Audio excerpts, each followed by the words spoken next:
Welcome to our SWN live coverage from the Roval at Charlotte Motor Speedway.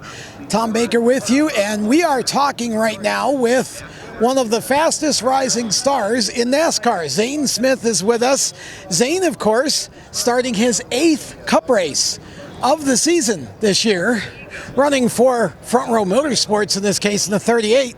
So talk about the Roval, talk about what you're thinking about as you go into the weekend.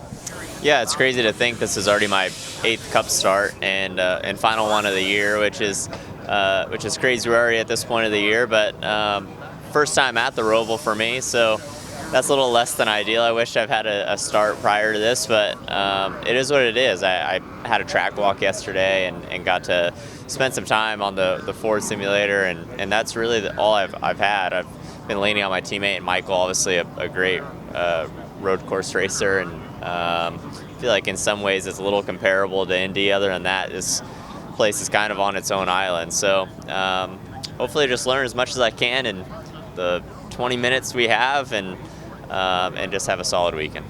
Well, you've had a top 10 in the Cup side of things, and of course on the truck side of things, you're still fighting for a championship. It's been kind of a crazy season for you over there. Talk about the truck season.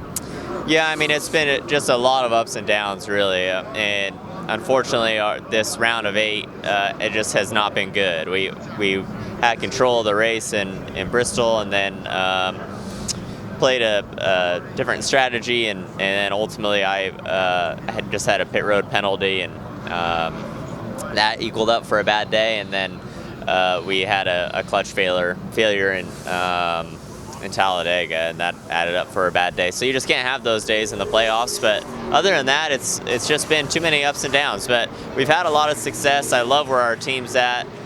Same guys, same truck, same everything as last year, and we proved we could go win a championship. I've been in this position before of being in a must-win, and I know we're capable of doing it. So Homestead's a great racetrack for us. Finished 2nd there last year, led a lot of laps there last year, and I believe we go do it. We just got to.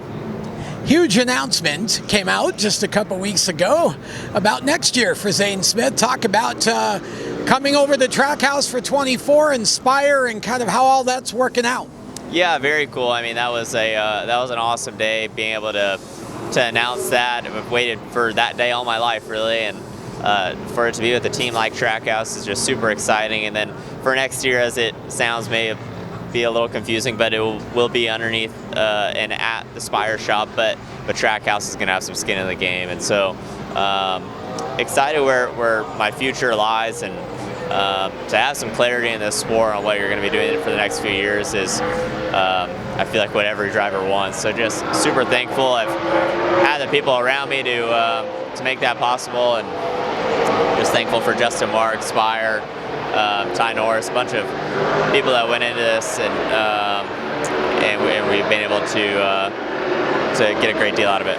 How hard was that to keep a secret for as long as you had to? Yeah, I mean, tough. I mean, obviously wanted to get that announced and make it real, and unfortunately we did. Okay, so last question, we got to get a dog report. What's up with Kygo and the dog, Zane? Yeah, Roxy is back home right now. Kygo, it was actually Bring Your Son to Work day, so he came to the racetrack with me, and he's in the bus right now. Zane Smith has an opportunity at one of his best tracks in the truck to get right back in the championship chase, and next year, big move to Cup.